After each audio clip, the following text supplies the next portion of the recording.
ನಾನು Sunil Madappa, chamber of commerce ಅಧ್ಯಕ್ಷ, ಗೋಣಿಕೊಪ್ಪಲು.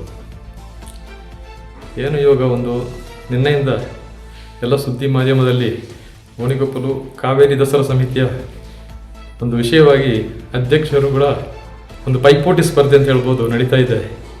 ಇದು ನಿಜವಾಗ್ಲೂ ಒಂದು ಬೇಸರ ಸಂಗತಿ. ಏನು ನಾವು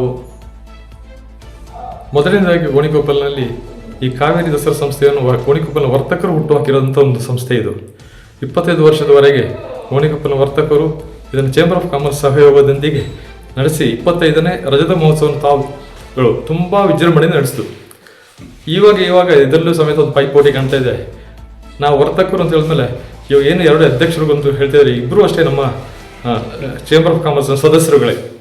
ಆದರೆ ಇವತ್ತಿನ ಈ ಪೈಪೋಟಿಯಲ್ಲಿ ಹೀಗಾಗಬಾರ್ದು. ಯಾಕೆಂತ ಹೇಳಿದ್ರೆ ಇದು ಒಂದು ದೇವಿಯ ಕಾರ್ಯಾಚರಣೆ ಆದಮೇಲೆ ಯಾರೇ ಮಾಡಿದ್ರು ಉತ್ತಮ. ಅದರಲ್ಲಿ ಈ ಥರ ಈಗ ನಮಗೆ ಅವರೇ ಆಗಬೇಕು ಇವರೇ ಆಗಬೇಕು ಅಂತ ನಮ್ಮಲ್ಲಿ ಏನಿಲ್ಲ.